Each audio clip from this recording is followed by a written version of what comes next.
Hello, welcome to the Nintendo Bros podcast. This is Pete. And this is Derek.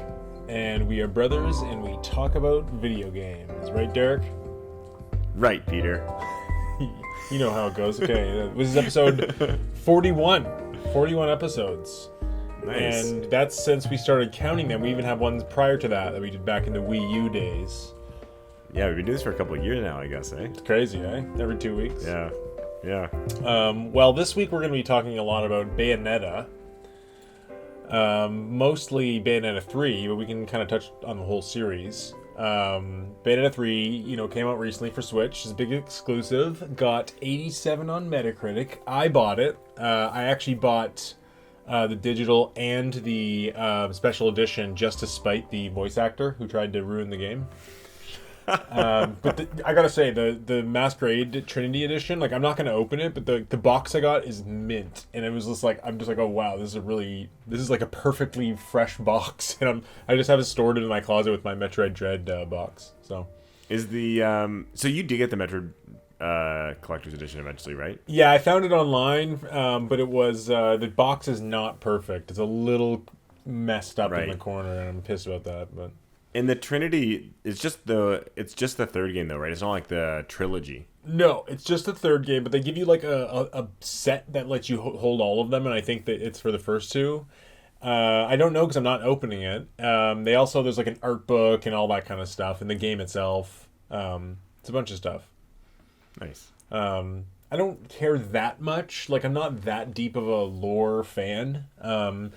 But anyways, I love Bayonetta 3, but before we talk about that, Derek, let's talk about the entire series. As you might know, it started off on the Xbox 360 and PS3. Tell me about your history with it. Do you remember when it came out on the PS3? Did you buy it then? I actually did not even know that game existed until you told me about it probably around the Wii U time. I think I might have heard of it, but I didn't know what it was. I might have kind of thought it was a Devil May Cry clone if I checked it out briefly. It has it got really good reviews. It got high 9s on most. But I don't even think it was on my radar to check for those reviews. And I didn't have a PS3 or an Xbox 360. And I think I might have chalked it up to just being a Japanese kind of zany game that had no interest for me. Mm-hmm. And then you told me how awesome it was on the Wii, because I think you got it for the Wii U, right? The first game for the. So what happened was it came out for the 360 PS3. They were in development on a second one, but I guess the first one didn't sell very well, and Sega was gonna basically not publish it.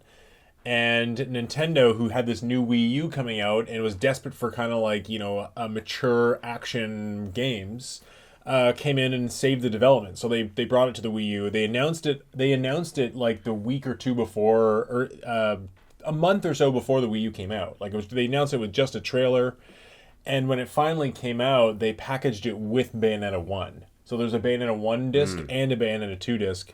Years later, they released both of them for Switch, and then only this past year can you buy. But I think when you buy for Switch, it's digital. When you buy physical Switch, you get the second one, but the first one's digital. Yeah, I bought them both. You can now buy them both. You can now buy them both physical. You can now buy just the first one physical again. So you can go buy the second one with a free code and then go buy the first one. So it's kind of redundant, but it's, if you just want to play the first one or you want to collect all of them, it's there, I guess. Yeah, but you didn't play the PS3 or 360. You bought it on the Wii U like I did, right? So I had a PS3, and I remember at the time the PS3 version was apparently notoriously bad. It got way better reviews on the 360. It had 60 frames per second on 360. It had a choppy 30 on PS3 and terrible load times. And apparently even had load times when you paused it to change your items. That just weren't there on 360. So I hate those kind of things. So those are the kind of things that once I heard that and knew that the 360 version was better, I'm I'm just not going to play this. I'm going to skip. But my friend Mike, who was on the podcast, he actually did play the first one. He had it for 360, I think. And he had me. He did have it for 360, and we played it. I remember playing it a little bit at his house, and he was really into it, and the combo system. But But when it was announced for Wii U and it was a Nintendo exclusive, like, being a Nintendo fan, obviously now I'm a bandwagon fan of the series. I'm just kidding. But the second one really did look cool, and I bought it because there wasn't a lot for Wii U, and it got really good reviews. And the second one became my favorite game ever. Not ever, sorry. One Ever? of my I'm sorry, yeah. it's on my top list of favorite games ever. So much hyperbole in the way you Sorry, speak I just said it sometimes. wrong. It's on my list of favorite games ever. Okay. My list of 150 games. So it's great. I love it. But when did you get into it, Derek? So I think I got into it when you told me about it. I think I got it quite a fair bit later than you, because I remember you had already played both before I bought it. And I think you even told me, you said you should play the second one only. You're like, don't play the first one, just play the second one only because it's so much better than the first one. Yeah. And I decided to play the first one and then the second one back to back. And I think, honestly, that's why I don't love the second one as much as I probably should. Is because I think I got fatigued from the first one, that by the time I got to the second one, I didn't appreciate the jump in quality and all the quality of life improvements. So I was like already burnt out from Bayonetta, that I just kind of grinded out the second game as opposed to taking a break and going back into it. And it's funny, that's why, like, even now to this day, there are some games that are, like, there's sequels that I get both at the same time. Like, for example, Neo. I played Neo, and I'm specifically not playing Neo 2 right now because of that, because of the Bayonetta experience I had. So wait, did you beat number 2? Did you So actually get through it? I beat number 2, but I just kind of burnt through it so quickly that, like, I don't think I feel like if I had focused on Bayonetta 1 and just enjoyed Bayonetta 1, like, I feel like right now I have, at my age currently, I have a good appreciation for games. And I think if I took a break and played Bayonetta 2, I'd do a lot more of, like, trying to get platinums and, trying the different weapons and unlocking all the move sets and all that kind of stuff. Where I think I was literally just like, I'm going to burn through this whole game and get beat every level, and then I'm done with it. Which is like, I mean, I find that Bayonetta is really the kind of game, at least my experience. So I beat number 2 first because I was so excited to, like, jump on the brand new game. And I think I probably beat it twice on the Wii U and twice on Switch. And I usually do it on normal first and then go to hard. And then, like, but Bayonetta is really one of those series where it doesn't start until you do one playthrough, because then you have everything. Yeah, I was reading someone else said the same thing. It's like then you're playing with all the style that you want to play with and making way more creative choices on your fighting. And, like, also you're just way more badass. You're kind of going for those end game goals. You're finding all the little secrets and hidden areas you didn't find before. Like, that's kind of what I love about Bayonetta. But it's funny. I beat number 2, loved it, then went to number 1, and I felt like the quality drop, like, in the art style and graphics, and especially the cutscenes, and everything just felt like kind of drab. I actually never beat number 1. Admittedly, ever? Like, no, I got, like, probably 2/3, and I just kind of, like, I just didn't care. So I'm probably gonna go I'm a back. bigger Bayonetta fan. Well, I beat number 3, so, and I got. Yeah, but I beat number 1. I beat the original. Okay, well, I have 2/3. But anyways, yeah, I got excited for Bayonetta 3. I thought it was gonna turn out poorly, and then I don't know, just like even when they first showed it off, it didn't look incredible, and that's when we both guessed 85 on Metacritic. We were both just kind of like, yeah, Platinum Games. But what they came out with was so, like, it's kind of like they came back and surprised everyone, in my opinion, and said that, no, we've been doing this awesome thing. Check it out, and it's awesome. Like, I love this game. You didn't get it. You said 90 Metacritic or higher, and you'd buy it. No, I said just don't throw me under the bus to our listeners. Okay. I said 90 on Metacritic, and I'd buy it day one, just because I knew there's some games coming out that I wanted to play definitely day one.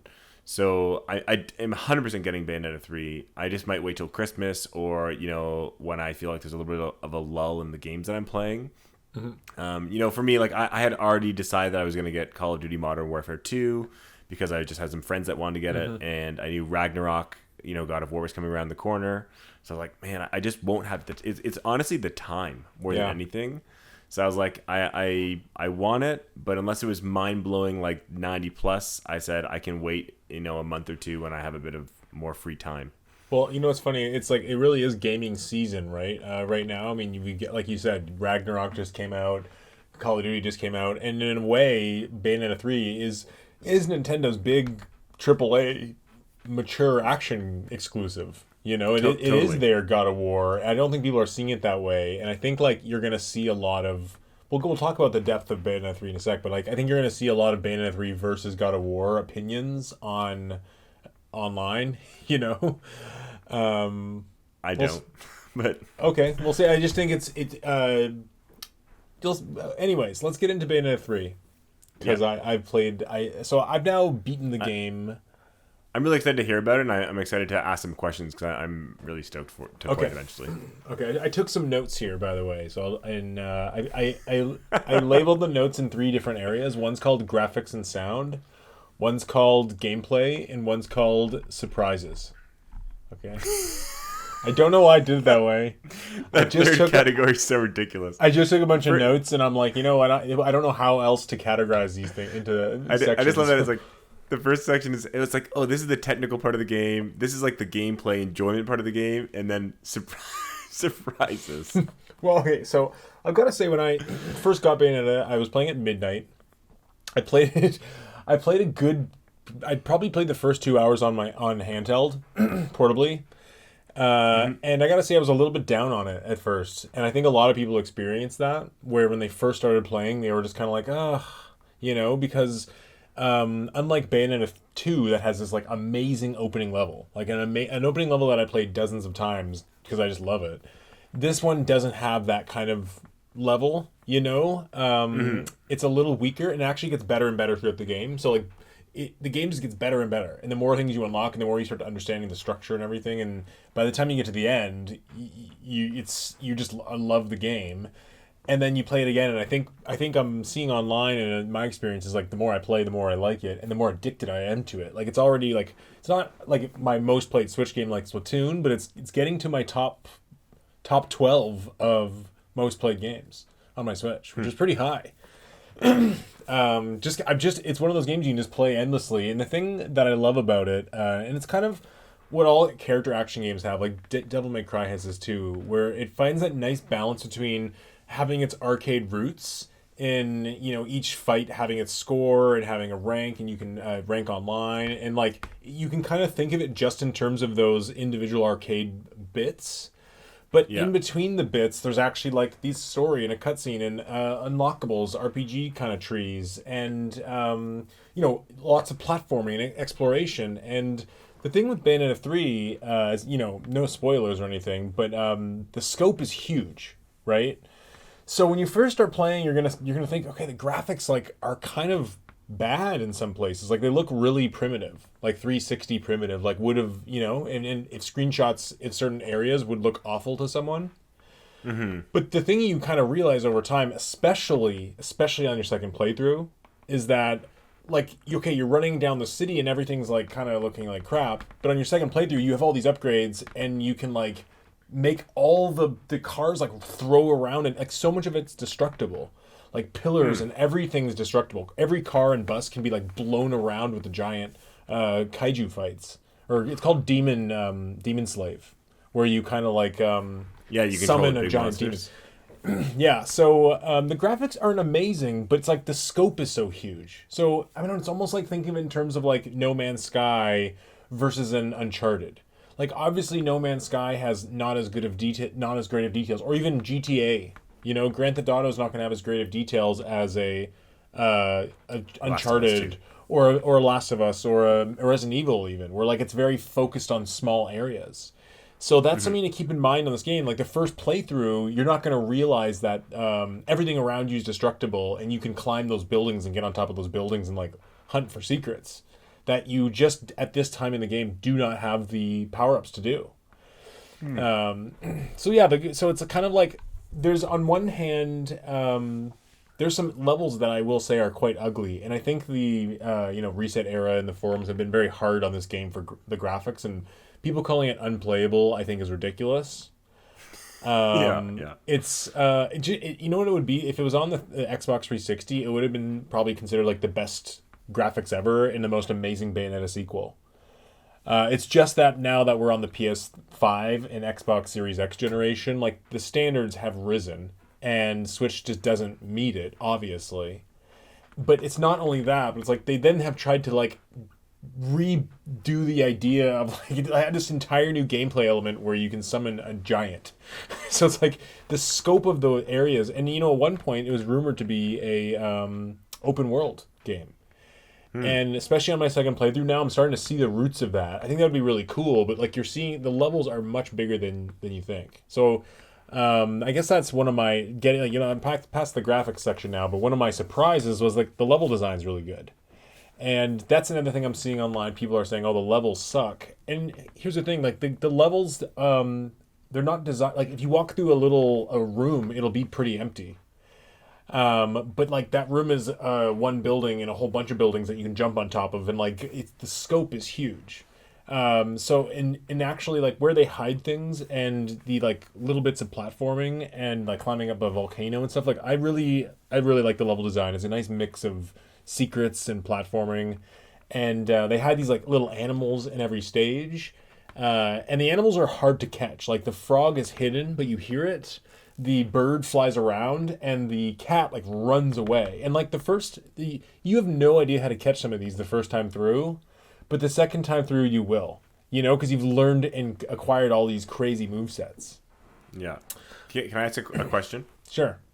I don't know if I'm jumping to something you're going to talk about later, but as far as the movesets go, like these giant monsters, are the giant monsters tied to a weapon, or are they something different that you select? Like, let's say there's 4 different weapons. Are each one a different demon, or can I pick one of the weapons and one of the demons independently of each other? Okay, it's hard to explain. It's basically the second thing you said, but it's the best version of it you can think. So each weapon is tied to a demon. So forgetting about Demon Slave for a sec, where you summon a demon. Every weapon has its own demon, and as you're doing combos, the demon move will like come out. Like if you're, you know what I mean? If you're using the weapon that has a spider, like on the end of your combo, a spider will like flip out and hit you and then disappear. You know what I mean? Like cool, okay. they're all combined to your weapons. And then if you have that weapon equipped, and it also ties to your mobility skills. So like let's say when you're running with Bayonetta and you have the yo-yos, which is the dopest weapon ever, weapon attached, that's the spider. If you start running, you turn into a spider and run really fast. And then the spider can run up walls and walk on ceilings and stuff. So if you want to explore, usually I'm almost always have the yo-yos out because I love them, but like it's great for exploration. But if I have the fan weapon out, then all of a sudden my running, I'm not a spider anymore. I'm like a bird that flies, and you can fly. So every single weapon is tied to a mobility and to like within the combos little extras. Okay, two questions from that then. Okay. So, and by the way, that has nothing to do with Demon Slave. That's just the weapons I'm talking about. But when you do Demon Slave, does it summon this spider to fight with you? Yeah. Or is it okay? That's what I figured. So you can basically have the spider yo-yo weapon out, summon a giant demon that's the spider, and then do a combo that summons the spider. So there's 2 spiders on the screen. Cool. Okay, I got it. And the other question is, I'm pretty sure. Correct me if I'm wrong. In Bayonetta 2 and 1, you selected a weapon and you used that weapon for the level. No. Is this one you can change on the fly? I think in Bayonetta 1 you could change any time in the pause menu. In Bayonetta 2 you could set your actually I don't you have 2 sets. Yeah, you have 2 sets, but you can switch on the fly in the level. Yeah. But that's just weapon. That's just the weapon. I'm just curious, in this game, like, can you switch between the yo-yo and the fan instantly, and then? Yes, so that you can have 2 sets. So you can pause it and set and equip 2 weapon sets, and then like the R1 button will switch between them instantly. But you can still always pause and switch. Like, let's say I want to climb a wall and I don't have the spider selected at that level. I can just pause and switch to the spider. But I will say, so the game, I love this about the game, and I actually I'm gonna keep talking about how much I love the game, probably more than you'll see other people talk about how much they love it.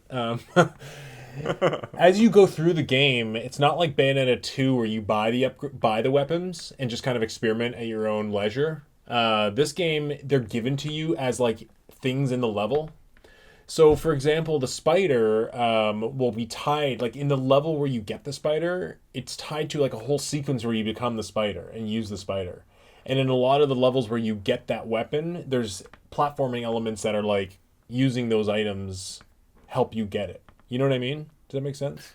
But if you went back to the spider level now, for example, It and would you force didn't, me to be the spider for that section, yeah. okay, It that's okay. depends. It depends. Like if there's a set piece, sometimes it's like you're already it loads the after from the cutscene and you're already the thing, right? Like there's some crazy set pieces where obviously you're already your dragon and you're already your the giant butterfly witch, right? Like because they're just those are set pieces, right? Mm-hmm. Like where you have there's a scene where like Gamora's fighting like Godzilla, another Gamora creature. Like there's no way you can change that. Or the spider sequence that you're like climbing along buildings that are flying and destroyed. All these sequences are awesome, by the way. But when you're just in like the freeform mode of the level, you can select whatever you want. Yeah, and like now that I'm replaying, the funny thing is, like, and not really a spoiler, but like by the end of the game, you've gotten like the nine, the eight or seven weapons. And then, like, at the very end of the game, in the little post game bits, like, you unlock like six more weapons and six more giants, demon slaves. That's So it's like awesome. you have so much more. You're like, oh my god. You're like, so that's how you fall into a second playthrough. You're just like, I have to try all these awesome new things. Like, I can't believe you just gave me all these things. And then you can buy the Bayonetta 1 and 2. It comes as a weapon, and then you just control them. Like, you can literally Only if you have the Switch games on your Switch. Is that true? Oh, I didn't know Yeah, that. you need to have the save file of Bayonetta 1 or 2 to be able Oh, to play those interesting, yeah. uses. Yeah. And every weapon has a skill tree and everything. Like I gotta say, like I I was was gonna ask that. very very pleasantly surprised by the number of weapons and the number of the demon slave, which are tied to weapons too. Like there's an equal number of weapons and demon slaves. I think it's 14 of each. Yeah. Is the skill tree tied to like your points and how well you do, or is there a currency like a shop? Is it like a shop? Because I know in the other games you bought weapons, but this one you're saying there's skills for each weapon. Like, is it like a tree? Like, oh, I got enough XP that I now can have a skill point, or is it So just you like collect before a where you have currency. You collect a currency and then pay for Okay, yeah. upgrades anytime in the menu. And then you have other currencies you get from like the challenges that when you're in Rodin's shop, you can buy like costume changes and stuff. His cool. all the stuff you buy from him is more cosmetic, and all the upgrades are through just your pause upgrade tree. Got it. Yeah, and like it's just cool because like there's a lot of weapons and upgrades. So like by the time like there's a huge bunch, like it's fun for me just like being. I don't know how I've fallen into being a completionist on this one, but like I want to get the full skill tree of everything, and I'm doing my second playthrough on hard to get it, and I want to get as many platinums as I can. And I also want to get the animals because I didn't mention if you get all three animals in a level, it opens up like a challenge mode for each level.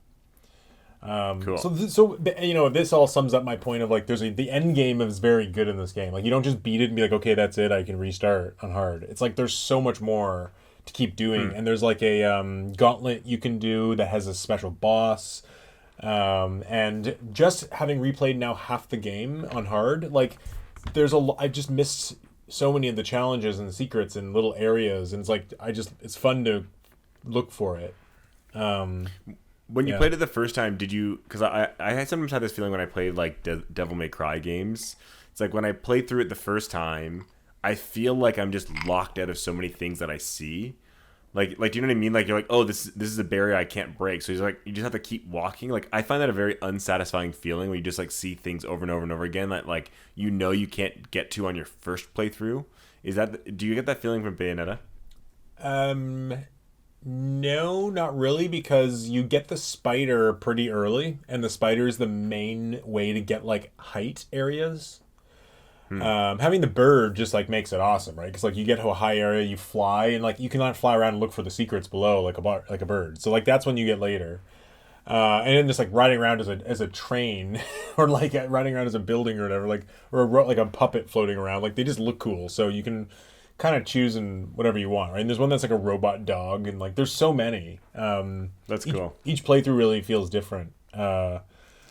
But yeah, replaying the first few levels, so the first few levels are like in the city, like you're in New York and you're in Tokyo, and by far the ugliest areas of the game because they're trying to pull off like a full-on city that can have full-on, at least Physics. attempting 60 frames a second attacks, you know? Yeah. With not it's so much bigger than you can imagine. Like it's like you think it's big, and then all of a sudden you realize the spider can crawl up the buildings and blow up all the windows, and then later you realize you can get up there. Maybe it's only that first level where I really felt that way, where I was like, wow, I can really explore way further. And now as I'm getting further, I'm in like the feudal Japan stage. I'm kind of just able to use it to help me find stuff. And it's like the game is so ambitious, right? Like you're going to France, you're going to Japan, and the thing is like Spoilers. You're like so much more than that. There's like huge wars in front of you, and there's a lot of like it's like even though the graphics are weaker in areas, like you look at the trees and you're like, that tree looks disgusting. Then you realize you can blow up the tree and make it fly across the stage and like rip to pieces. And you're like, okay, I get why that tree looked like crap. But there's weird other things like there's load screens where it like instantly loads you, kind of like Ratchet and Clank, into a new area, and it's really cool. And I'm really surprised they were able to pull that off. And like weird areas where it's very polished, like the cutscenes will seamlessly go into the gameplay, like in other God of War kind of.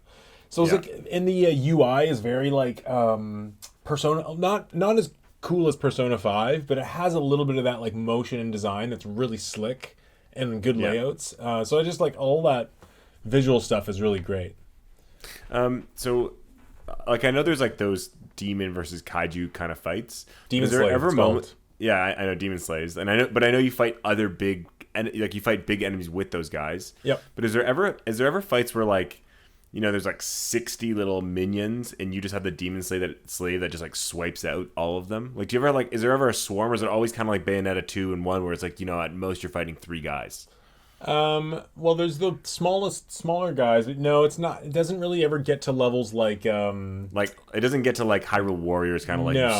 No, I don't think it could handle that. But I mean, it gets crazy. Don't get me wrong. Like you're fighting like giant caterpillar monster bosses with 5 of those guys on the ground, and they're cool. attacking you. It's not like 2 or 3. It's a good like you get up to 5 or 6 guys. Usually they're big. Yeah, I just think it'd be cool if eventually they got to the point where it's like, you know what I mean? Like you're summoning this demon, it's like there's 100 guys and just demolishes them. That'd be cool. Yeah, no, it would be cool. Yeah, there is a section of the game that's kind of like that, where like but I mean, you can see the cracks in the seams of the Switch performance, but like they try to pull off this battle sequence where real time there's like all these soldiers running around like a Hyrule Warriors, but like it doesn't. I don't know. You'll see. It's Yeah. Yeah, so I guess I was just really surprised by like just how much depth the gameplay has, and it really seems like Platinum kind of learned from from Wonderful 101 and maybe even Scalebound, which didn't come out, but like you can see the direction they've been taking their action games is to like make it have this big up anime kaiju scale. And Wonderful 101 kind of achieved that, and now I feel like this game has really achieved it in a very like slick and well done way. And it's like it's just it's so much fun. In every battle, you do have to have an appreciation for those battles that like are so crazy you almost can't see anything, and the camera gets a bit crazy and you're just kind of like doing a combo and then like dropping another guy in and doing a few moves from the giant and then doing another combo, like, but you can't see anything. But it's kind of awesome because then like it's a big blue sparkly explosion and then like you're the only one standing there at the end. Like it kind of reminds me of those games like I'm not sure how Bayonetta's frame rate is during those, but like there are some games where there's so much crazy shit going on that the game slows down. And even though you hate games slowing down, like there's a few games I've played where it's like I've made so much craziness happen that the game's chugging. Like, well, that's Hyrule Warriors Age of Calamity for me.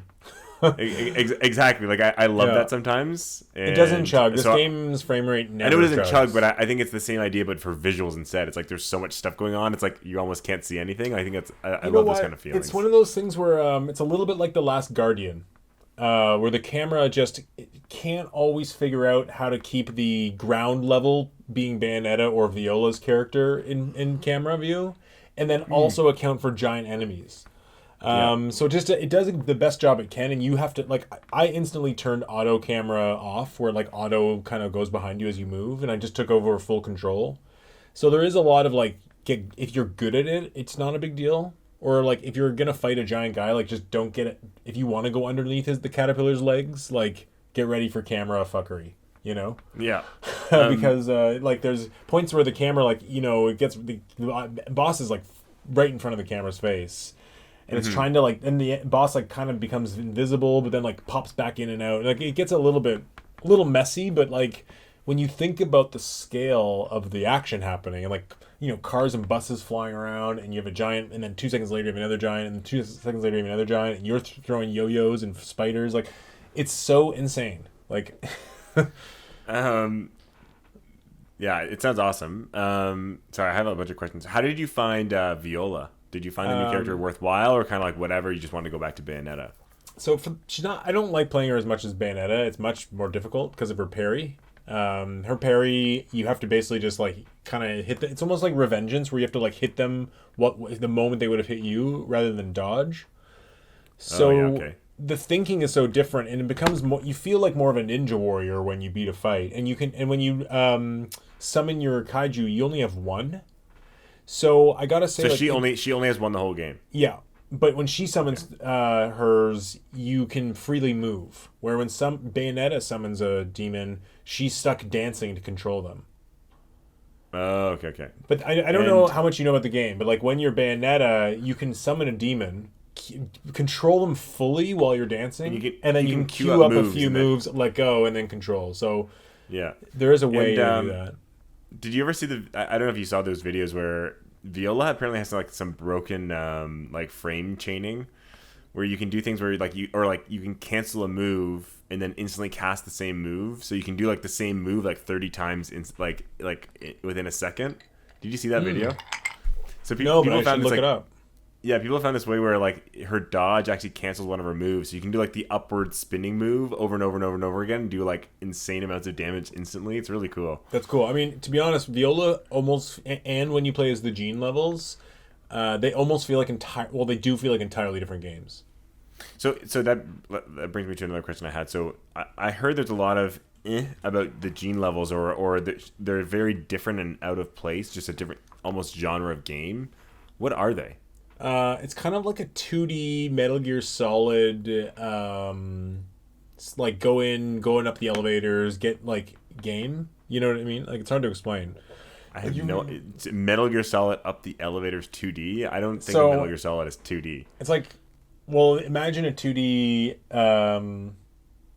It's really hard to explain. It's like a 2D, but you can like sneak up and spy on guys a little bit, and like don't ruin it for me. Yeah. It's not that surprising, but here's the thing: like with Gene levels, they're like there's a couple of them, but they're so short, like literally minutes long, and you can really just blow through them. They're not that hard. Like that's the thing with Bayonetta is like you can always press down on the analog stick and it'll show you which direction you're supposed to go, like towards the critical path. Yeah. And it's really great because it allows you to like explore everywhere else. And there's no mini map, there's no check mark system. Like it's just explore and find stuff. But when you're going the critical path, if you wanted to take the critical path and skip the cutscenes, you're going to blow through the levels and just do the verses and do the fighting, the arcade style. And it's the exact same with the Gene levels. Like if you want to explore and find every little thing and like get all the little checklist stuff, that's fine. But when I did them, I didn't love them, so I kind of just ran to the end. It's like a mini game. That's how I looked at it. Yeah. You know. Okay, so that brings me to my next question it's a series of questions. So does Viola have her own skill tree? Does Gene? And do Viola and Gene, when you beat the game, can you play them in all the Bayonetta levels and vice versa, or how does that all work? So it's the levels are kind of tied to the story a bit. So no, like they all have their own levels. Although spoiler, do you want me to? How much spoiler do you want me to get into? Is it a spoiler if I tell you this answer? Like, well, as long as you answer the question and only the question, I guess. I don't know. I don't care about spoilers. Well, you can basically control all three of them. I think in the Gauntlet in another level. But no, they're all tied to their own level. Like Bayonetta's levels have her cutscenes that are tied to like when she talks to Viola and Viola goes off and does her level. Like, okay. I just didn't know if you know. But Viola does have her own skill tree. Because like Devil May Cry 5, when you go back, you can actually play it every level as every character. But here's the thing, like to me, Viola is like her own little game. Like she only has a couple levels, like maybe 4 levels. And it's such a different mind of thinking. Like, I don't know. There is a time where like when you're playing, if you want to like, if I'm like, hey man, sit down, I want to show you this game, and like you load it up and you're in the middle of a Viola level, it's like it's not gonna be. You're gonna want to just get through it to get to the Bayonetta level because that's like the awesome new kaiju gameplay, you know. Yeah. So yeah, there are times where like I kind of groaned at those things, but in the end, you know, in a second playthrough, you can skip them, and it's just more game, right? Like if you just take Bayonetta's levels, there's a full game there. So it's not like the game feels shorter with them, but and also the levels with those characters, like they're very different levels that probably wouldn't account for Bayonetta's Demon Slave, anyways. Gotcha. And Bayonetta's levels, just so you know, like they are like 95%. Like I know there's certain areas that you can't use Demon Slave. So when I saw that, I'm like, oh, okay, you'll only be able to use it in select sections. But no, you can really use them like 95% of the game in the level. There's only like hallways and small indoor areas at times that you can't. But it's like it's most of her level and most of the time you can just pop them up anywhere. Like anytime. Awesome. One click. Nice. It's not like you have to like do a dance and then load a cutscene. It's like you press a button and they like literally explode out of the ground. Like instantly. It's so cool. That's cool. So I have two kind of questions left. Sure. Next one is how is like, because you talked about the first level of Bayonetta 2, like how batshit crazy off the wall does this game get? Like, you know, that game you're fighting like on the side of a falling building, clock tower, like upside down. Like, does this game ever get crazy like that, or is this game a little bit more just the kaijus and whatever? I would say this game gets crazier. Okay, cool. Yeah, I mean, without getting into too much detail, like I feel like with the multiverse stuff, and just like how quickly you'll go from place to place, like, you know, the story again doesn't really, it's not to be taken too seriously. So you'll just go from place to place. Like it's not like one level. Like I feel like in Bayonetta 1 and probably 2, one stage felt like one area. Where in this game you'll load up a level and you'll warp between 3 completely different areas. You know. Cool. And there's sort of like an area that looked like it was maybe meant to be a hub, but it's not, because you'll like just load up there a few times in different places, and it's supposed to like be the central area that warps you elsewhere.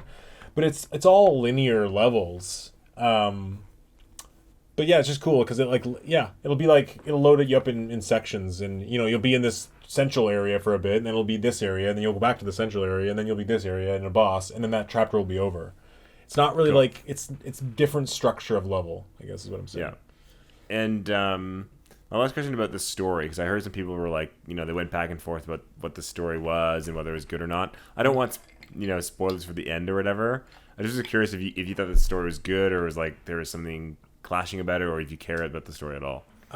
Okay, so first thing, in terms of the presentation of the story, that's something that bothered me about Bayonetta 1 and 2 were that there was parts of the cutscenes that were done with like that slideshow kind of style. You know what I'm talking about? Yeah. That always bothers me because it's just clearly budget cuts. And it's like blatant budget cuts, especially when they have other cutscenes that don't do that. So that always bothered me. This game doesn't have that, which is great. It does have a style of that, but it's always doing it as if it's a flashback, so it's kind of more, it makes more sense. But just, it's hard to explain. Like, the cutscene direction, I feel like is really good, but, I don't know, there's something wrong with the way the cutscenes are rendered or something. Like, they're like, there's like ghosting happening during the cutscenes, and, there's a smoothness to Bayonetta 2, like, that just this game doesn't quite have in terms of that. But in terms of just the storyline itself, this one is the most fun storyline I had with the Bayonetta game. To me, 1 and 2 just make no sense. This one actually kind of makes sense because it's pretty simple. You're just going to different multiverses and finding other Bayonettas and getting weapons from them. Like, it's pretty basic concept. Cool. And I don't know, it's just fun and silly, and like, I don't know, I know there was some like backlash against one specific decision at the end, but to me, it all just rubbed off to me as silly Bayonetta story stuff. Like, but to me, it's less about the seriousness of the lore and the implications on the lore, and more about like the presentation, the pacing, and like the moment to moment feeling I have, experience. Let's call it. That's how I kind of interact with it. Not so much like, oh, this means that his character is being retconned from this. And especially the cool thing with this one that I will say is that it also, I didn't realize that Bayonetta 1 and 2 were like completely different Bayonettas. And this one's a completely different Bayonetta. And like, it basically, and I guess that was well known, but like the timelines are so much bigger than I thought. And that was really a cool concept. So, and it's, you know, I don't know, cool enemy That's designs and really cool character designs.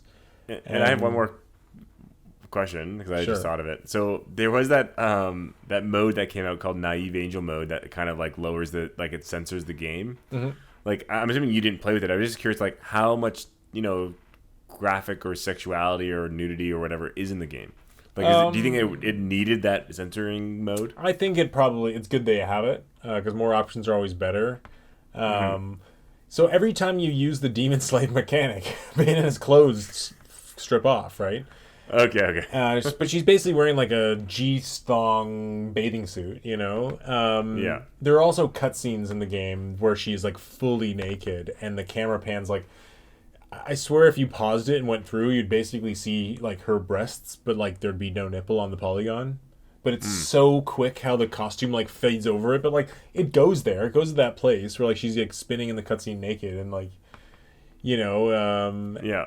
I just was so curious. maybe, but here's the thing: like once you beat the game and start getting unlockables, like I've bought in so many of the costumes, and so I'm always just playing with a different costume and a different variation color of the costume. So like once you have the costume, it doesn't do that anymore on the cutscenes.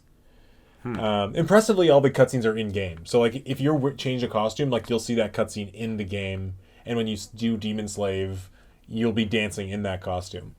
That's cool. But I gotta say, like, there's this yo-yo weapon in the game, and it's like such a sick weapon. Like, it's its own game in itself. I swear. Like, so it's been very hard for me to pull away from the yo-yo, and it's also tied to the spider movement, which is so good. And I'm telling you, there's so many other weapons. Like, I almost wish there was a wheel, like a weapon wheel, or you could select 3 or 4 to toggle between. Because I'm finding like just 2 is not enough when I always need to have the spider and the yo-yo selected. So it's like I have the spider plus one other one usually. It's a good long range attack and it's got wicked combos and it like looks wicked because it has sparks coming out of it and it's just you'll see like everyone online I'm seeing is like, yeah, the yo-yo is the sickest weapon. Yeah, I saw that too. Yeah, that's sick. It's just really cool. Like there's a train weapon and one that's like you can summon a building and dragons and you can summon one dragon that like multiple dragons by the way, and one of them like can like change into like all these baby dragons and run around like swarming everyone, and it's freaking awesome. Yeah, That's it's cool. really cool. Nice. It's really, I definitely I would say it's probably the best character action game ever. I think it'll take some time before it gets the recognition it deserves, and I definitely think it'll have like a Switch Pro release where it gets a 4K or 60 frame upgrade. I think I told you earlier, like there's this smoke effect in the game that is so ugly looking. Like you see the edging polygons of the smoke, and it's really bad. It's almost like they wanted to have like a volumetric fog that they just couldn't get rendering on the Switch. So I think maybe we'll see like an upgraded version of this game down the line for Switch Pro. Yeah, I think we will too. And I honestly don't want to say wait for it because this game is still like, it's not 30 frames. It's like basically 45, 50. It feels like 60 most of the time. I didn't think about frame rate the whole game. On our TVs, there is moments where you're like, oof, if you come from Elden Ring or something that's 4K and you go to this and it's like sub 1080. 720. Yeah, 720 or whatever. And areas where like when the motion gets really crazy, like rather than the frame rate dropping, the resolution drops. And there are times where the resolution drops crazy. Like it seriously feels like the screenshot of a PS2 game. Like 240p kind of thing. Like it looks really bad. It looks like, you know where like back in the day like a PS2 or GameCube like a bull shot would be, like that looks better than it would, or a Wii, like looks better than it actually looks. Yeah. But by today's standards, still looks awful. That's kind of where these get down to. Got it. So, but I don't think after a while, I didn't think about it. And on my second playthrough, I'm just kind of like, while I'm exploring everything, I'm actually really impressed by the scale. And as soon as, it's like anything, like I'm not obsessed about frame rate like some people, because if the frame rate's not 60, usually it comes at a reason, right? Like the fidelity of something else. Sometimes like that Gotham Knights game, it's just a shame because that really should have been 60 frames. Yeah, agreed. But anyways, yeah, I think this game's amazing. I think it Switch's AAA game of the year. I think it's the best Bayonetta game. I think it's better than 2. Wow. 2 is great and very slick, but I don't think I would want to go back to 2 without the Demon Slave summoning. Like, it's so freaking awesome, and like it feels like you're having 2 fights at the same time. It really does. I'm really stoked to play it. Yeah, it really honestly is amazing. And when you play it, trust me, you'll have a weird first impression because you'll be stuck with a few items or weapons, and the few first levels have some more of the graphical issues come up. You'll see. Okay. Yeah, just awesome. It's probably going to be my runner-up game of the year, I think, to Elden Ring. Elden Ring, yeah. I don't see Splatoon 3. Like, I know I love Splatoon 3, but Bayonetta 3 just, like, it really does reinvent the genre. Like, it really does add this entire... Like, they've from Astral Chain to Wonderful 101 to Scalebound even, it seems like Platinum Games is really trying to take, like, this single character action game to, like, juggling characters. You know what I mean? And it's really well done. Nice. Yeah, anyways, you said you're gonna like, try to get it for Christmas, right? Yeah, I think if I'm gonna ask for a Christmas gift, I think that's my number one on the list. It's too bad you didn't lose the Metacritic. If you had won, I mean, I would have bought you it for Christmas, or bought you it for the loss.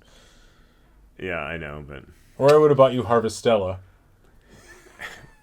Be careful with your words, because I might buy you that.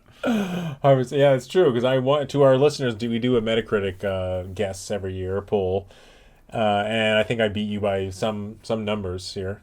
I mean, it's not over yet, but it's you have an insurmountable lead now. I don't think you can win no matter what the scores of the last few games are.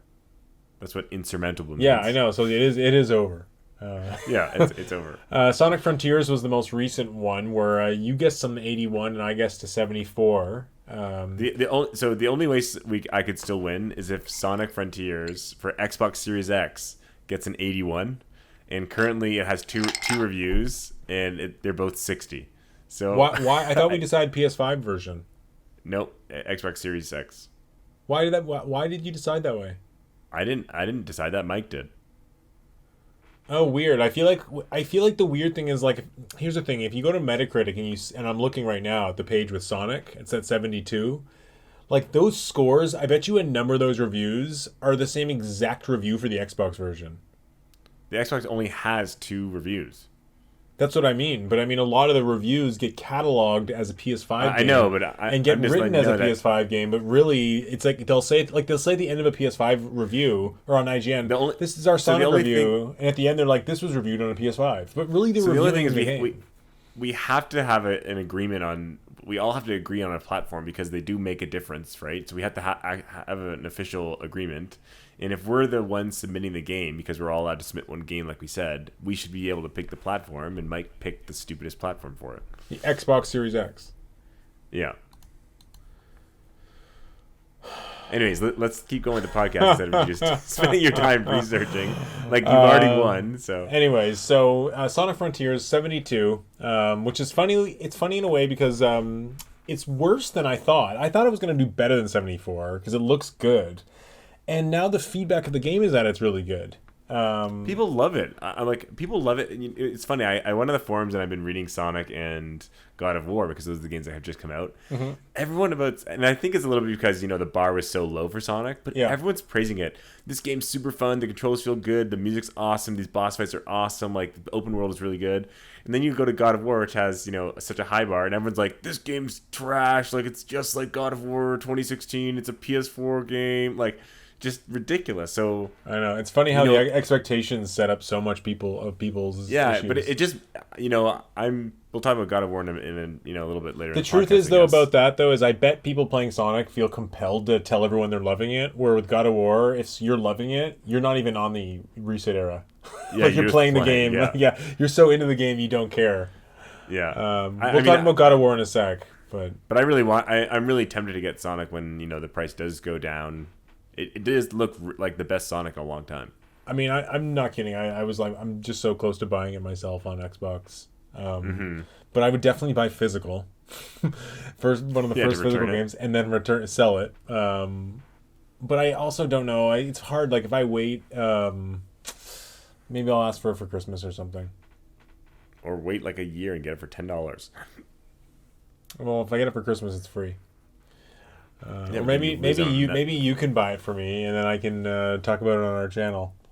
If you want, honestly, that could be your game if you want it. I would happily take that. Yeah, because it looks really fun to me, and I really like I want to run around aimlessly in the world and I don't know why. There seems like a lot of passion is put into this game, and the first time I saw it, it looked pretty weak, but I don't know. Like the more I've seen of it, it looks fun. It looks like a good Sonic. And the Switch version even looks competent. I mean, I know they scaled back like in the appropriate ways, but it actually looks like it runs like clean 30. Yes, it was interesting. I was reading this thing where someone said that the grass, some guy actually played the game completely for two different systems, and he said the Switch grass looks brighter, like more of a vibrant. He's like cartoon, more of like an anime cartoon. He's like, and stylistically, because it's lower resolution, he's like it works really well to kind of go with that style almost. He said it looks a lot better. Yeah, it's cool. I mean, I was half tempted when I heard all that to get it on Switch, just so I could play it handheld, but I'm like, no way. You can't play it not on 60 frames. No, I know, and I want to I'm sure there'll be some patches too to come with the pop-in. The biggest problem I have watching is the pop-in is really bad. That's always something that bothers me. But you usually get over it. There's pop-in in Breath of the Wild. There's pop-in in Bayonetta. There's pop-in in GTA. But anyways, you should buy it for me instantly, and we'll talk about it next week. Yeah. Okay. Deal.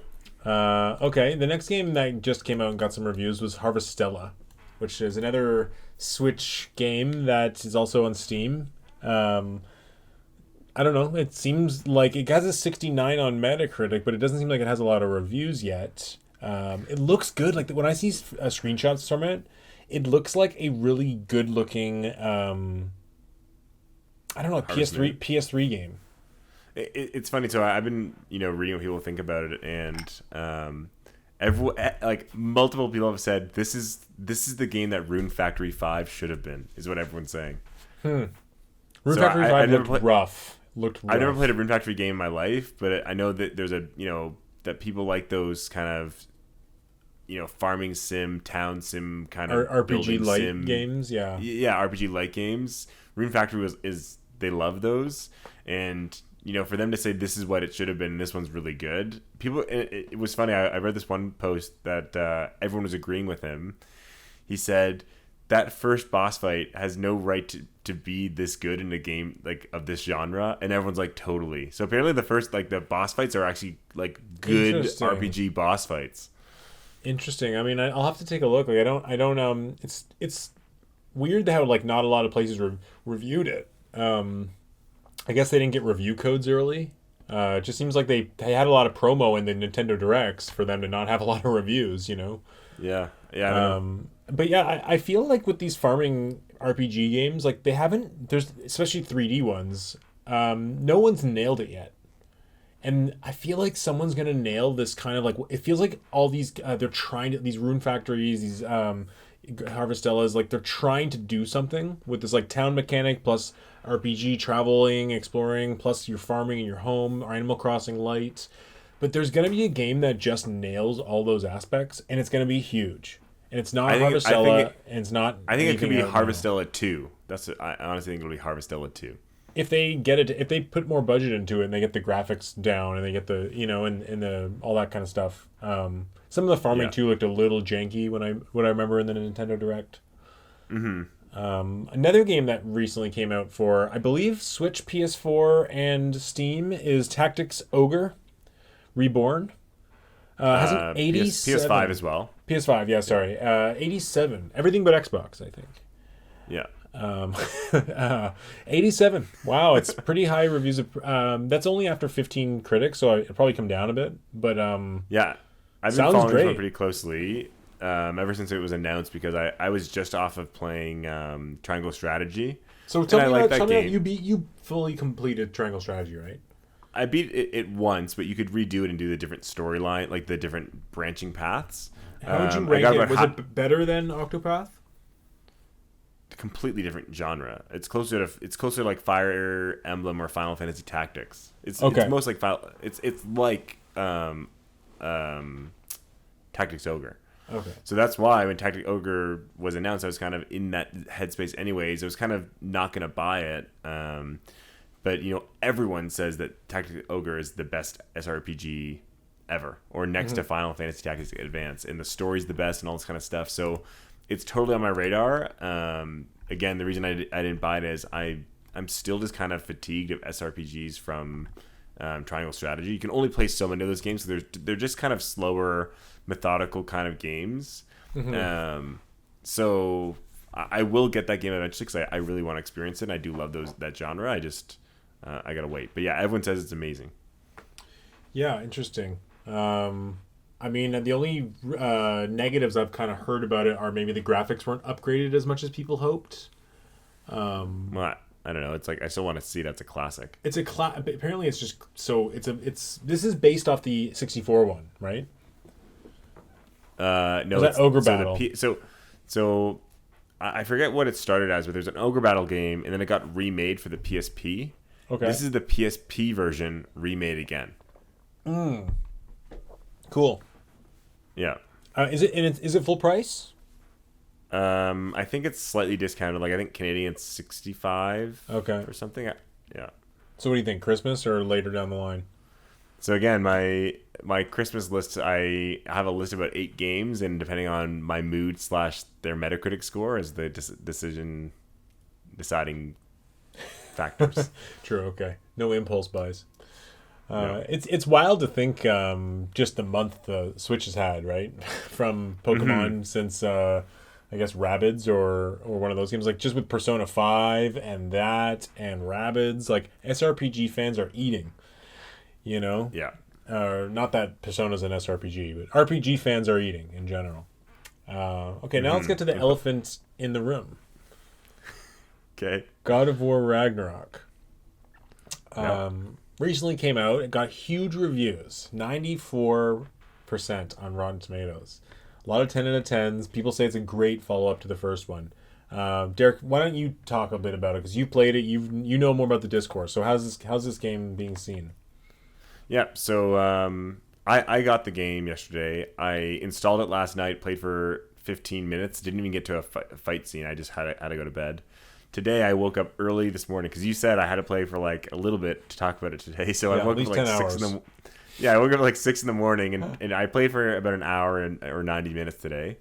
So I got through the first kind of like cinematic boss fight. Okay. And yeah, like I really like it. Like I think what I'm liking about it is I had the difficulty on one of the higher settings, not the highest, but and I before I started any of the fights, I went to the skill tree and looked up all the moves that I could do, and I feel like I'm just getting really good about methodically, strategically planning what moves and what combos, and like doing the right thing and throwing the axe and pulling it up and then jumping forward and slamming the ground. Like I feel like it when I was playing.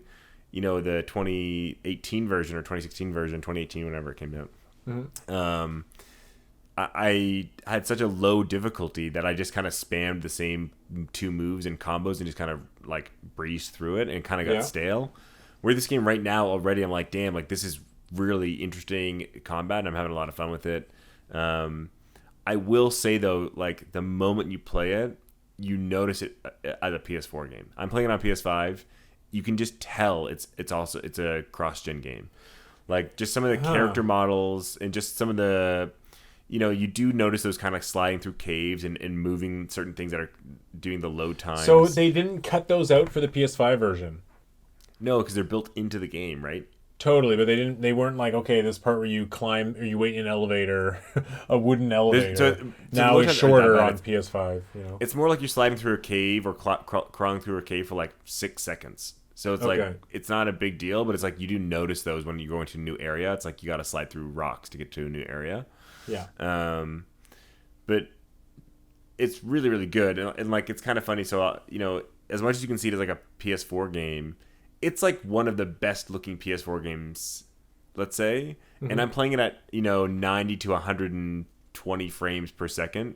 So it just looks so good for how smooth it is. Yeah. So, and yeah, I'm having a lot of fun with it. I have no issues with it at all. But if you go online, there's kind of this vocal minority. Like, I'm sure a lot of people are loving it, like you said, and they're just not talking about it. Yeah. There's this vocal minority that are just like, it's just like the 2018 game. It's a DLC. It's a DLC. Like, they're just complaining about the stupidest stuff, and they're like, they find the combat really stale, or it's very similar vibes to the other one, and again, I enjoy it, but if you went in not liking the PS4 one or thinking the PS4 one was like okay, you'll probably feel the same about this one. I didn't love the PS4 game. I thought it was great, but it wasn't like the mind blowingness that some people thought it was. But this game already in the first hour feels I'm enjoying it more than I remember myself enjoying the other one. And people say the further you get in, like once you kind of get to the open area of this game, it gets way, way, way better. So I'm really stoked to keep playing. Cool. I mean, it looks good to me. And one of the things that interests me about it is it has way more enemies. My problem with the first one was there was a very, very small enemy count. Like we're talking, people complain about Breath of the Wild. 8. You take 1/10 of Breath of the Wild's enemies, and that's still double what God of War has. Yeah, like that. So I've only done the first hour, and I've already fought maybe 5 or 6 enemy types, which isn't that many, but for the first area, that like the first hour, that's pretty good. Yeah. I think probably the thing that's most disappointing about God of War Ragnarok for people is that they, back in the day, a brand new sequel on a brand new console and a brand new generation would mean something big and exciting. And I think it's a mix of the cross-gen world we live in, but also just that game development times take so long, and also that the diminishing returns on visuals. Like, just think about God of War 2 to God of War 3, or Metal Gear Solid 1 to 2. We're not really seeing that massive jump with this one that one might hope. But I guess that's how the game world is these days. And you gotta also think of the jump between God of War 3 for the PS3 to God of War 2018 for the PS4. It's like that was such a tonal shift. It was a thematic shift. It was a gameplay shift. It was everything that had changed. And I think some people were like in their head like this next game is going to be just as big of a shift, even though it's the same world. Like things are going to be really changed up, and it's a continuation of that other game. Yeah. I've heard another complaint about the game that it has a lot of walking and talking and cutscene segments. I haven't really felt that, and again, like I actually like this story. It's interesting. I like the characters, and I just met. I don't want to spoil. Like I mean, it's the first hour, so whatever. I just met Thor, and I think was Odin, and the story's already really cool. I think the character that's playing Thor looks awesome and sounds awesome. It's just a cool kind of scene. It's a really well done presentation. You can tell. Yeah, just amazingly well done. Exactly. Yeah, and I saw another complaint, and a lot of people were talking about this, is that it feels like a little bit of a Disney ride.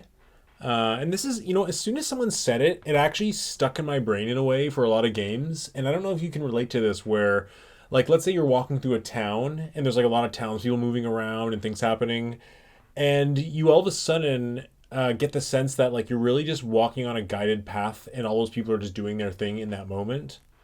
Versus like a Red Dead Redemption 2, or any Rockstar game, or Breath of the Wild, where like it's all kind of organic. And some games like hide it better, like Resident Evil 7 and 8. I felt like really hide a lot of it. Doesn't feel that staged, even though it really is.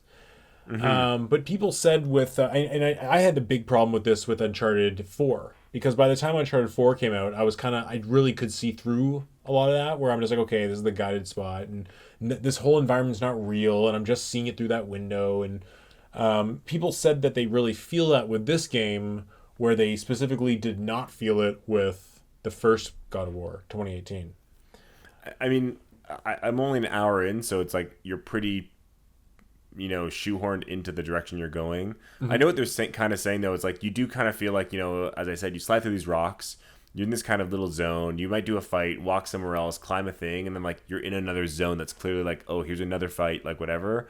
It's not like you're kind of like it's like there's never a moment, at least so far, where you're like in a woods and you can like be in the woods. It's more like, oh, I'm in a little segment that's like, there's rock walls all around me, and it's like this kind of 100-foot area, and I'm doing something here, and then I'm climbing a wall to get to another 100-foot area. It's never like you're just like I'm in a mountain. Yeah. I mean, it's all pathways, right? Like you're like, oh, hey, I want to go to, this giant area, but the only way to get there is through this one crack in this log that I have to get there from. Like, there's no other way around. Like, even though it's this giant continent, I have to go through the log crack or warp. Exactly. Which takes me out of an experience, And that's why some open worlds are... I mean, I think it's interesting to look at something like God of War. Man, I wish they just kept the number and this was God of War 5. That would have been cool. God of War Ragnarok, and just the way that God of War was like a really popular character action game, and how that's kind of gone in its own direction to be more intimate and more like, more of a storyline, a little slower paced, less bombastic, where Platinum's kind of taken their action games in the opposite direction, probably because they don't have the talent for like that level of production and motion capture and fidelity for one, but also they've gone the other way to kind of say, well, no, the way to add to the character action genre is to, I think, and they're going to continue this direction, is to control multiple people at once, or to juggle, like basically a dog and a dog walker kind of philosophy, where so it's interesting just to compare the two, where they've both gone, but I don't know. It's funny how, for me, something like Bayonetta 3, which I loved way more than Devil May Cry 5, to me, Bayonetta 3 looks way more fun than God of War does. Just the gameplay looks so much more fun.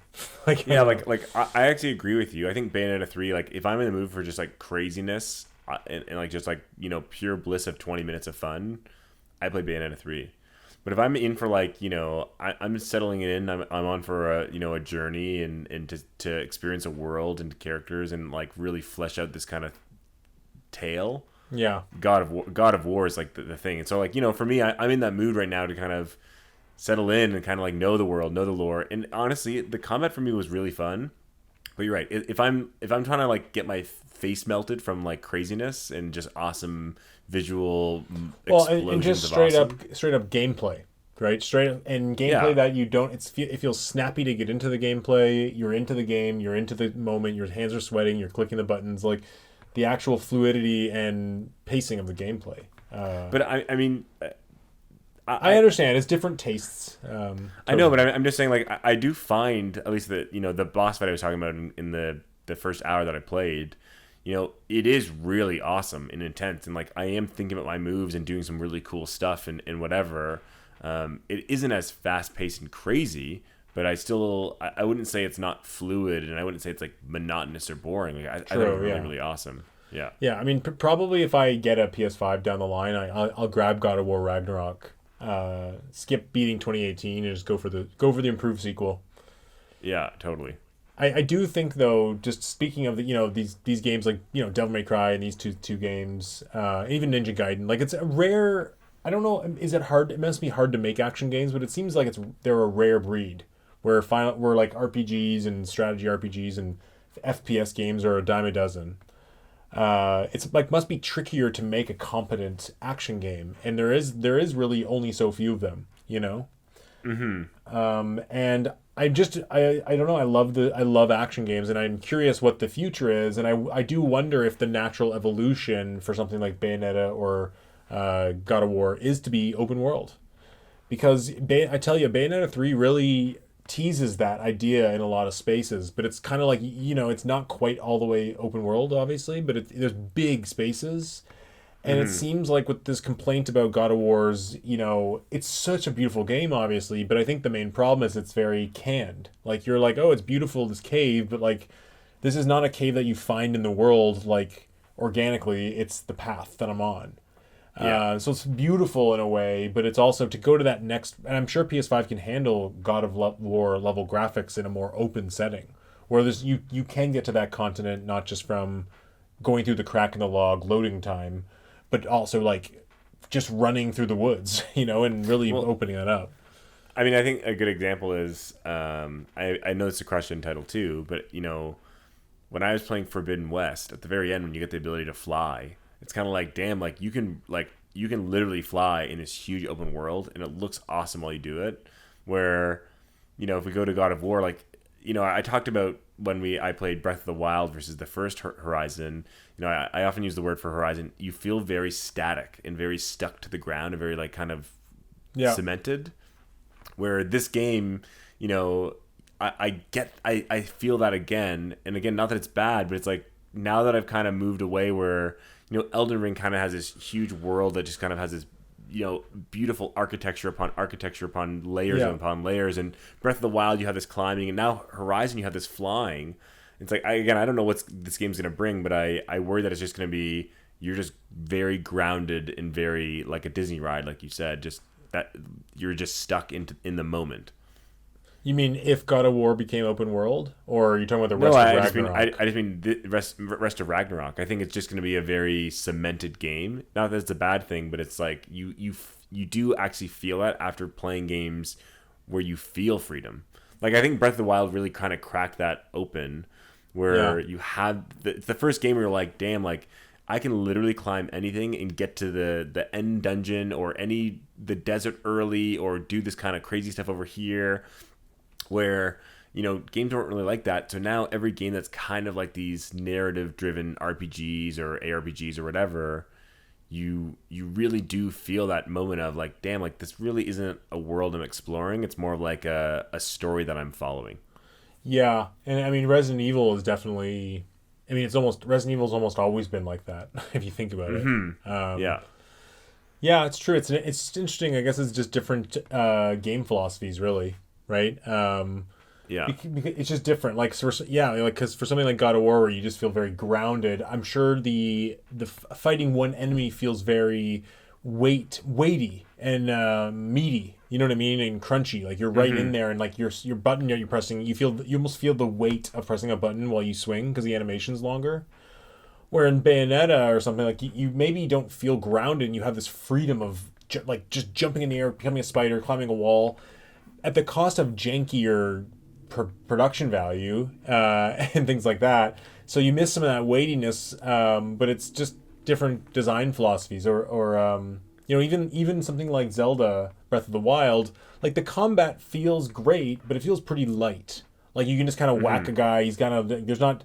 It's not like something where you're cutting his arm off or you're shooting his leg down or you're the guy's filling the screen coming at you with an axe. Like the camera's pulled back, and it's a whole different design philosophy, right? Yeah, like the one cool thing about God of War Ragnarok, at least again in the first hour, it's like you said, like there's weight. It's like you really do feel like you're just like you feel it, like you're so strong and you're just like overpowering and you're like brutalizing these guys, or like in this boss fight, it's like you feel like you're fighting someone that's immensely strong and you're immensely strong too.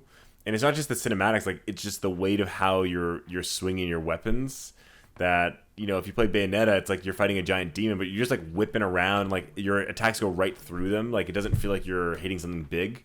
Where God of War, like you're right, it slows the game down and it's a very different genre, but or a different feel. But I like that idea of like you feel like you're just this overpowering badass. Yeah, that's like a power fantasy. Yeah. Where I think that similar feeling is in Bayonetta is almost like you're some sort of anime god. Like Yeah. it's funny because when I think about these two games and I think about Devil May Cry 5, it's like, what does Devil May Cry 5 offer again? I don't know. I don't know the answer. I really, like Devil really May Cry feel 5. like I know you it's didn't, so but disappointing. Like, I liked it. and I guess my problem going back to like thinking about character action games is Devil May Cry, the combat or you feel kind of stuck to the ground too. Like I don't feel like it was that fluid, and I don't know, too guided, too linear of levels. But I'm glad these action games have a life. Yeah, me too. And it's funny to me when we think about something like Bayonetta versus God of War and the gameplay. Like, what do you want? Like, do you want to have brand new bombastic gameplay at the sacrifice of graphics, or do you want to have better graphics at the sacrifice of gameplay? I'm just kidding. Yeah, I think really it's I think it's my sacrifice gameplay. I think it's my mood, honestly. I think I and I think I think most avid gamers like to kind of change their genres and what they're looking for. Like, I'm stoked to play Bayonetta and just be like, this is insane, what the hell, this is crazy. Yeah. I want to have those moments, but I also like the God of War. I'm like, damn, like this is epic. Like, there's a song that's like do do dum, and like you just feel like damn, this is gonna be a wicked moment coming up. Yeah, I need a game like that that's like cinematic, and I mean I've been playing too many gamey games. That's Nintendo for you. Yeah, I know exactly. Like that's the thing. Even something like Bayonetta. For some reason I thought when they announced number 3 and they said it was gonna kind of change things, that they were gonna try to copy God of War 2018 and be like an over the shoulder, more intimate single battle type of system. And I thought that would have been kind of cool, but no, it's just got that kind of arcade gamey Sega feeling, and I love it. I love it for that. Yeah. But anyways, Derek, what else have you been playing? So that, and the other game I've been playing a lot of is Call of Duty Modern Warfare 2. Okay. And Nice. so I got that with my brother-in-law and my buddy, and lots of fun. I have no issues with it. It's like my first Call of Duty since, I think, actually the Modern Warfare 2 on the PS3. And yeah, I'm having a lot of fun with it. It's one of those games you can kind of just pick up and play for a bit, and it's a lot more fun with friends. I'm not very good at it. I'm not very good at these kind of Twitch shooters where you have like one hit and you're dead. Yeah. But I have my moments where, like, I'll get a kill streak, and I don't have a lot of multiplayer games I play, so it's kind of nice to have one that I made the smart choice of not getting it physical, which is rare for me. Oh, that's because weird. I was like, yeah, well, I read about how the disc actually doesn't have the game on it. It's just, the disc literally just gives you a free like download code to the game, basically. So I got it digitally, and it's just nice to be able to, like, last night God of War was installing, and I was like, oh, I'll just like start playing Call of Duty, and my buddy like signed on. He's like, oh, I'm free too, so we just played Call of Duty for an hour, and that's why I didn't get to play God of War last night, because we just ended up playing Call of Duty and kept playing. Okay, I have a question for you. Have you done the campaign, or has it just been multiplayer deathmatch? I haven't touched the campaign. I tried the co-op missions a bit, which were meh, and so it's mainly the multiplayer, but it's not just deathmatch. There's a bunch of different modes. Okay. Yeah, of course. Yeah. Zombies and everything like that. No, zombies is not in this game. It's like it's like King of the Hill or like Search and Destroy. Oh, okay. Like, did you ever play Counter-Strike, like that? Yeah, like the main mode. Yeah, of course. Yeah. Cool. And also, how's the graphics? Like, are they really great on PS5? Like, I mean, they're about in line what you'd expect to be as like a current gen Call of Duty game. Like, I bet you if you go to the most recent Call of Duty game last year, the year before, whatever, it looks pretty dang similar. It's like kind of like saying like, oh, is NHL 23 a lot better than NHL 22? It's like, well, I guess it's better, but it probably actually looks pretty much the same. But I mean, as far as it's pretty standard, and I mean, it's also on PS4, right? It's not like just a current gen, right? Yeah, my exactly. One of my friends has it on PS4. Yeah, like, it looks really good. So it's not like, but it's not like face melting. Is there crossplay? Yeah, crossplay. Yeah. I play with my buddy all the time. With Xbox. Yep. Oh, cool! Wow. Yeah. What and that honestly, those are the two games I've been playing. Splatoon once in a while, but not really since Call of Duty came out. And I'm looking forward to playing this Vampire Survivors game that just, I think, came out today on Game Pass. Mm-hmm. So I'm willing to give that a try. But that's really it. Just gonna play God of War. How about you? Really just Bayonetta 3. I play a little bit of Splatoon, but mostly just trying to finish the single player of Splatoon 3. Are you gonna try to beat Elden Ring now that it got patched? Yeah, the patch we talked about. Yeah, I am gonna spend December over the winter really jumping back into that. Before we do our game of the year in January. But the next game I'm gonna get is definitely, unless you get Sonic comes in time, is Somerville. Oh yeah, it comes in like a week, right? 5 Comes days. out in 4 days, 5 days, yeah, on Game Pass. So that looks really awesome, and I have high hopes for that. Nice. They're being weirdly quiet about it.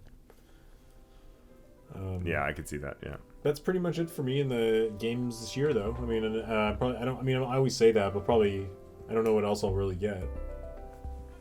Metroid Prime Remake in December. For me, it's like basically Bayonetta 3 for Christmas, and then I'm curious about how Evil West and Callisto Protocol will do.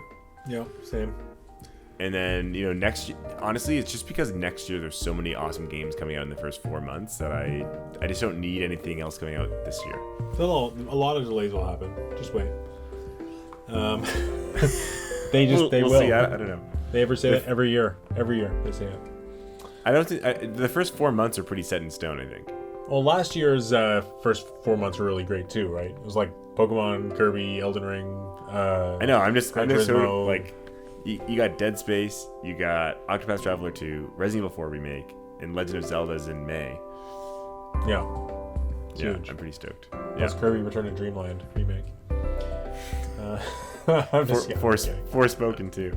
Yeah, Forspoken. Honestly, the next game that I'm actually gonna buy is Resident Evil, maybe Dead Space or Resident Evil remake, and then Zelda. That's my plan. Yeah, I'm pretty similar to that. I'm gonna get Octopath Traveler 2 for sure though. Yeah, probably. I don't think so. I mean, I'm hoping a Metroid Prime remake gets announced, but I can't. We'll see. I really think that has a chance of being announced at the Game Awards for like a February release. Yeah, we'll see. We'll see. Okay, Derek, is there anything else you want to talk about? That's it. Any other games you want? You've been dreaming about? No. Cool. Well, I guess this has been another chat. Derek, thanks for coming to the Nintendo Bros podcast. Yeah. This is Derek. See you later. This is Peter signing out.